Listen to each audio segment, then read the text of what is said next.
இனிய மாலை வணக்கம். என்னுடைய அன்புக்குரிய இயக்குனர், பாசத்துக்குரிய இயக்குனர், என்னுடைய ஃபேவரைட் இயக்குனர் சிம்பு தேவன் சாரோடு நான் இணையும் 3வது படம். முதல் படம் அரியன் 305 கடவுள். அதில் ஜாவா சுந்தரேசன்னு ஒரு அருமையான ஒரு ரோல் கொடுத்தாரு. எனக்கே என்னுடைய பேரை சாம்ஸுக்கு பதிலாக ஜாவா சுந்தரேசன் வச்சிடலாமா அப்படின்ற அளவுக்கு குழப்பம் வர அளவுக்கு அவ்வளோ போகிற இடத்துலலாம் ஐடி ஃபீல்டெலாம் இருக்கிறவங்க அவ்வளோ கொண்டாடுற மாதிரி ஒரு ரோல். அடுத்தது இரும்பு கோட்டை முரட்டு சிங்கம், ஒரு டிரான்ஸ்லேட்டர் ரோல், லீன்ற ஒரு கேரக்டர் கொடுத்து அற்புதமான ஒரு ரோல். இன்றைக்கும் அதை நினச்சி என்னை பாராட்டிட்டு இருக்கிறப்ப எனக்கு அவ்வளோ சந்தோஷமாக இருக்குது. 2 படம் லட்டு மாதிரி இப்படி கொடுத்துருக்காரு. 3வது படம் அதையும் தாண்டி இந்த லால் சேட் அப்படின்ற ஒரு கேரக்டர் இந்த 2 விட இன்னும் பேசப்படும் அப்படின்னு நான் நம்புகிறேன். இந்த அற்புதமான ரோல் கொடுத்ததுக்காக சிம்பு தேவன் சாருக்கு என்றென்றும் என் நெஞ்சார்ந்த நன்றிகள். இந்த படத்தோட சில விஷயங்கள்லாம் சொல்லணும்னு ஆசைப்பட்றேன். படத்துக்கு ரெடியாகி ஃபஸ்ட் எடுத்தோன்னே ஃபஸ்ட்டு டே ஷூட்டிங் ஓவரையில் கடற்குள்ளே போயாச்சு. நான் முதல் எல்லோரும் ஃபுல்லாக ரிசப்ஷனுக்கு போகிற மாதிரி ஜம்முன்னு பளிச்சுன்னு அப்படி வந்து நின்றுட்டுருக்கோம். என்ன இப்படி வரீங்க, சீன் 23 இப்படி தான் காற்று அடிச்சிருக்கு, புயல் அடிச்சிருக்கு, ஒரு நாள் சாப்பிடாமல் இருந்திருக்கீங்க, கலைங்க அப்படியா சார்? உடனே இப்படி தலையை லேசாக கழிச்சு விட்டு பொட்டை லேசாக அழிச்சு விட்டு இப்படின்னு அது கண்டினியூஸாக ஒரு படம் ஃபஸ்ட் டே செகண்ட் டே அப்படின்னு எடுத்துகிட்டு போனால் பரவாயில்ல. டைரக்டர் டிபார்ட்மெண்ட் எப்படி இதை மேட்ச் பண்ணாங்கன்னே தெரில. திடீர்னு சீன் 23, திடீர்னு சீன் 55, திடீர்னு சீன் 76. ஒரு ஸ்டேஜில் என்ன பண்ணுறது எது பண்ணுறது தெரியல. எதில் பொட்டு வச்சேன், எதில் பொட்டு வைக்கல, எதில் தலையை களைஞ்சி விட்டோம். அப்புறம் போக பிடிபட்டுருச்சு. நேராக உள்ளுறேன். சீன் நம்பர் 55 லைட்டாக ஒரு கலைஞ்சி ரெடியா, ஓகே உள்ளே போங்க அப்படின்னு. சீன் நம்பர் 1 இந்த பார் பளிச்சுன்னு வரேன் அப்படின்னு சொல்லி பளிச்சுன்னு. இந்த மாதிரி ஆரம்பமே ஒரு ரணத்தில் இருக்குது. எங்களுக்கு ஈஸி சின்னதாக ஒரு அட்ஜஸ்ட்மெண்ட். ஆனால் அந்த டைரக்டர் டிபார்ட்மெண்ட்டு அந்த மொதல் சீனில் அந்த போட்டில் எந்தெந்த இடத்துல என்னென்ன இருந்தது உடனே ஒரு ஃபோட்டோ அதை எடுத்து அதை மெயின்டைன் பண்ணி அதை கண்டினியூட்டியை பண்ணுறதுக்குள்ள மேசிவ் ஒர்க் பண்ணியிருக்காங்க. அது கண்டினியூஸாக எடுத்திருந்தால் இந்த கஷ்டம் இருந்திருக்காது. அது வேறு சில சூழ்நிலைகளால் இப்படி எடுக்க வேண்டியதாக போச்சா. அதனால் அவ்வளோ கஷ்டப்பட்டு அதை எடுத்திருக்காங்க. இப்போ அந்த டைரக்டர் டிபார்ட்மெண்ட்டுக்கு பெரிய ஹேட்ஸ் ஆஃப் நான் சொல்லுவேன். அடுத்தது இந்த படத்துக்குள்ளே உள்ளே போயாச்சு. உள்ளே போனால் போட்டுக்குள்ளே உட்கார ஆரம்பித்தா ஏற்கனவே எனக்கு வாமிட் பிரச்சனையெல்லாம் இருக்குது. ஆல்ரெடி ஒரு படத்தில் நடித்து ஒரே ஒரு நாள் ஷூட்டிங்லேயே மொத்த வாந்தியும் எடுத்திருக்கேன் நான். இது படம் ஃபுல்லாக வரணுமே என்ன பண்ணணும் ஒரு பயத்தோடய உட்காந்தேன். பட் நல்ல வேலை ஒரு மாதிரி கரையோரத்தில் இருக்கிற லேசான ஒரு அலை அப்படியே உள்ளே போனால் தாளாட்டிக்கிட்டே இருக்கும். நடிக்க 3 வேளையும் பொங்கல் போட்ட மாதிரியே இருந்தது எனக்கு. அவர் எப்போ சொல்கிறாரோ அப்போ எழுந்திரிச்சு ஷார்ட் அப்படின்ற அப்படியே நைட்டு அப்படியே ரூமில் போய் படுத்தா எங்களை அறியாமே ஏதோ ஆடிக்கிட்டே இருக்கிற மாதிரியே இருந்தது. ஸோ அந்த அளவுக்கு ஃபீல் எங்களுக்கு அந்த படத்தோட இதில் இருந்தது. இந்த மாதிரி சுவாரஸ்யமான அனுபவங்களோட இந்த படம் நடந்துட்டு இருந்தது. இதில் குறிப்பிட்டு சொல்ல முடியாத சில விஷயங்களை சொல்லணும்னு ஆசைப்பட்றேன். இந்த படத்தில் என்னை பிரமிக்க வைத்த இருவர், ஒன்று சிம்பு தேவன் சார் அண்டு அவருடைய கற்பனைக்கு தீனி போட்ட ப்ரொடியூசர் சார். இந்த படத்தோட கதையை பற்றி சொல்லும்போதே என்ன இவ்வளோ நாள் கடலுக்குள்ளேயே இத்தனை பேரை வச்சு என்ன பண்ணுறது ஏது பண்ணுறது, இதை விஷுவலைஸ் பண்ணுறதுனாலே ஒரு பெரிய கஷ்டமாக இருக்குது. இதை எப்படி எடுக்க போகிறாங்க அப்படின்ற ஒரு பிரமிப்பு இருந்தது. இதை கேட்குறதுக்கு நல்லா இருக்குது, கடைசியாக பார்க்குறதுக்கு நல்லாயிருக்கும். எடுக்கிறது அதுவும் கடலுக்குள்ளேயே எடுக்கக்கூடிய அந்த விஷயத்தை அவர் எப்படி யோசிச்சாருன்னே தெரில. ஒரு ட்ரெஸ்ஸுலேருந்து ஆரம்பித்து ஒரு அந்த மேக்கப்லேருந்து ஆரம்பித்து எல்லாத்துலேயும் பர்ஃபெக்டாக இருக்கும். சிம்பு தேவன் சார் படத்துக்குள்ளே உள்ளே போனால் கற்றுக்கலாம், தெரிஞ்சுக்கலாம், நம்மளை நாம் இம்ப்ரூவ்மெண்ட் பண்ணிக்கலாங்கிற அளவுக்கு ஒரு அற்புதமான அனுபவம் எனக்கு கிடைக்கும். அவர் எப்போ கூப்பிட்டாலும் ஓடி போவேன். அந்த அளவுக்கு ஒரு அருமையான ஒரு இயக்குனர், என்னை பிரமிக்க வைத்த இயக்குனர்.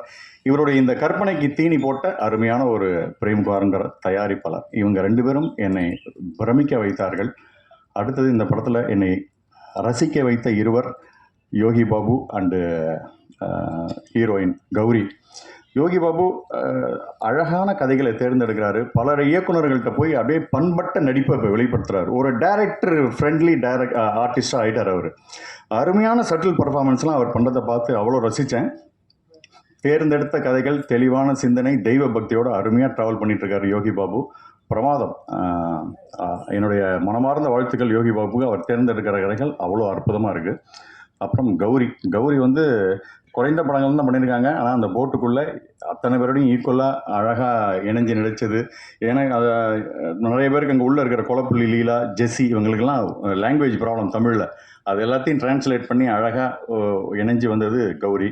ஸோ அவங்களோட பர்ஃபார்மன்ஸையும் பார்த்து நான் ரொம்ப ரசித்தேன். அடுத்தது எங்களையெல்லாம் சிரிக்க வைத்த இருவர், சினி ஜெயின் சாரும் எம்எஸ் பாஸ்கர் சார் தான். அற்புதமான அனுபவங்களோட அவங்களோடலாம் போட்டி போடவே முடியாது பர்ஃபார்மன்ஸில். பட் அவங்களோட அருமையான எக்ஸ்பீரியன்ஸுகளை சொரிஞ்சு எங்கள்கிட்ட சொல்லி இந்த மழையிலையும் இந்த வெயிலையும் எங்களெல்லாம் கஷ்டப்படாமல் அப்படியே நாங்கள் கலகலன்னு சிரிச்சுக்கிட்டு அந்த போட்டுக்குள்ளே உட்காந்துருக்கும் போது இந்த கஷ்டங்கள்லாம் தெரியாமல் அற்புதமான தங்களுடைய அனுபவங்களை பகிர்ந்து அப்படியே அவ்வளோ சிரித்து வேலை பார்த்தோம்.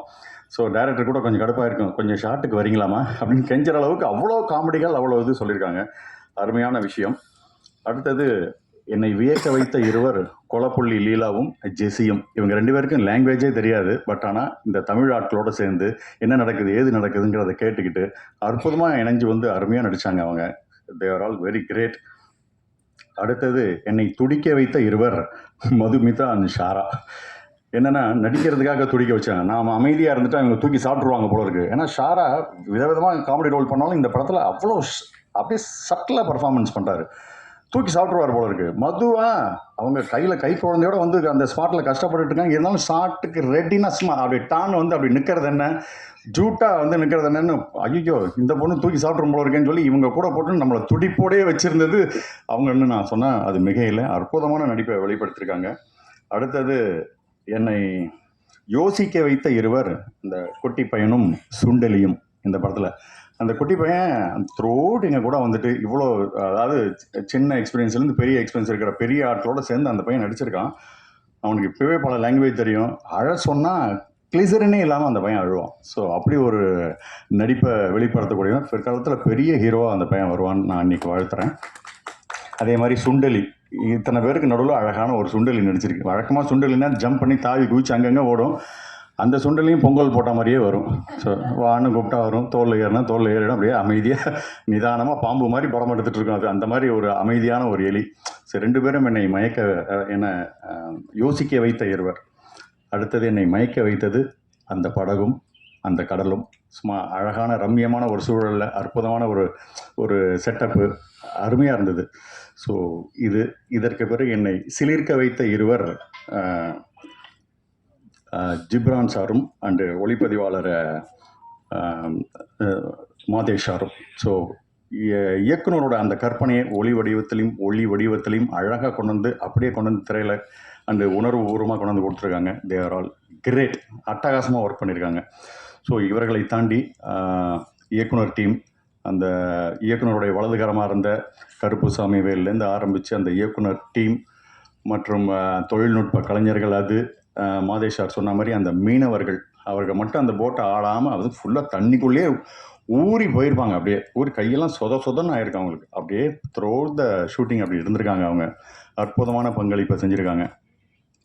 இந்த சிம்புத்தேவன் சாருடைய அழகான கடல் சார்ந்த ஒரு கற்பனை இன்றைக்கி திரையேறப் போகிறது ஆகஸ்ட் 2. இந்த போட்டை அற்புதமாக கரை சேர்க்க வேண்டியது மீடியாவும் மக்களுடைய பொறுப்பு. நல்ல படமாக வந்திருக்கு. ரொம்ப மனசுக்கு இன்றைக்கி அந்த மேக்கிங் வீடியோலாம் பார்க்கும்போது இப்படி ஒரு உழைப்பு உழைச்சிருக்காமா அப்படின்னு சொல்லி கண்ணில் தண்ணி வந்துடும் போல இருக்குது. அந்தளவுக்கு ஒரு அற்புதமான உழைப்பாக இருக்குது இந்த படம். அருமையாக வந்திருக்கு. நல்ல படம். கண்டிப்பாக மவுத் டாக்லேயே பரவி இருக்கும். இதுவும் நாளைக்கு ஒரு மஞ்சுமல் பாய்ஸ் மாதிரி வரதுக்கான அத்தனை வாய்ப்புகளும் இருக்கிற ஒரு படம். நிச்சயமாக அந்த படம் வெற்றி பெறும். தேங்க்யூ.